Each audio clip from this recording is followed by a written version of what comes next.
नेपाल में जेन जी के प्रदर्शन की वजह से संवैधानिक स्थिति खराब हो गई है।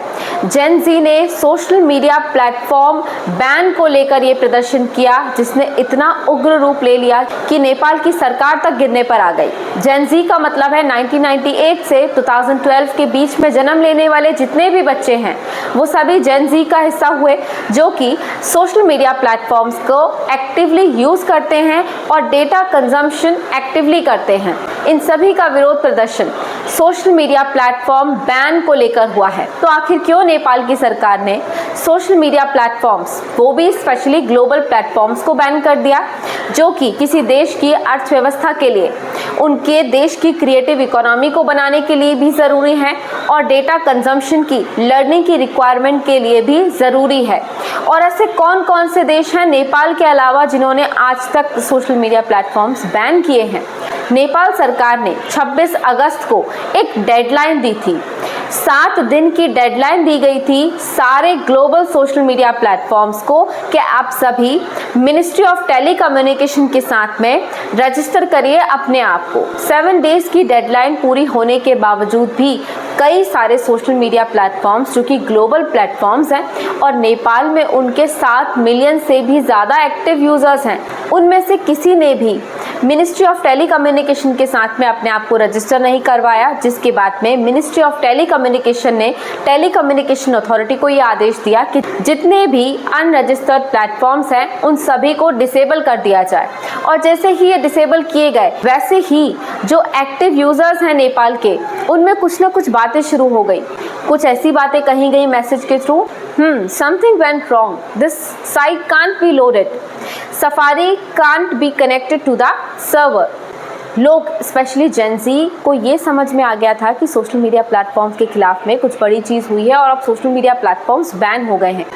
बट ऑफ कोर्स जो भी जेन जी है वो सोशल मीडिया प्लेटफॉर्म्स को इस समय पर, इस डिजिटल एज में छोड़ने के बारे में सोच भी नहीं सकते। इवन कई लोगों की तो जॉब तक सोशल मीडिया प्लेटफॉर्म की है, मतलब क्रिएटिव इकोनॉमी का हिस्सा।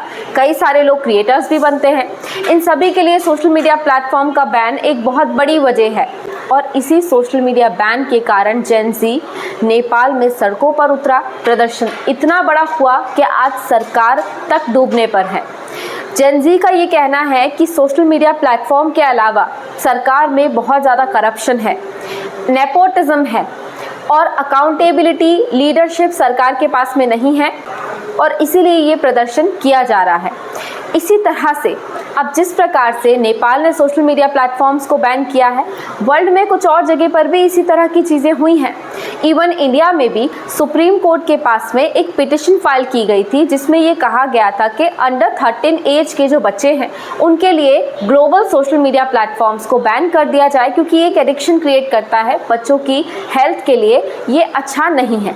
बट सुप्रीम कोर्ट ने इस पिटिशन को खारिज कर दिया, ये बोल के कि अगर किसी भी प्रकार की रोक लगाई जाती है तो ये रोक पार्लियामेंट का अधिकार है, इस पर कानून पार्लियामेंट बनाएगा, हम इस पर किसी भी प्रकार का कानून नहीं बना सकते, ये हमारे अधिकार क्षेत्र में नहीं आता है।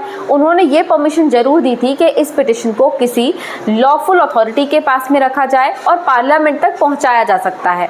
अब इसी तरह से ऑस्ट्रेलिया ने तो अंडर 16 एज के चिल्ड्रंस के लिए एक बिल पास किया है जिसका नाम है social media minimum age bill 2024, जिसके तहत अंडर 16 एज के जितने भी बच्चे हैं उन सभी के लिए social media platforms, specially global social media platforms को बैन कर दिया गया है। और इसमें कंपनीज के लिए पेनल्टी भी लगाई गई है कि अगर वो एज रिस्ट्रिक्शन लिमिट फॉलो नहीं करते हैं तो $49.5 मिलियन का फाइन लगाया जाएगा।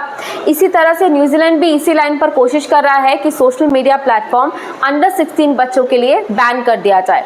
वर्ल्ड की कुछ और कंट्रीज भी बच्चों के रिगार्डिंग सोशल मीडिया प्लेटफॉर्म्स को कुछ लेवल पर कुछ एज रिस्ट्रिक्शन के साथ में बैन करने के बारे में सोच रही है।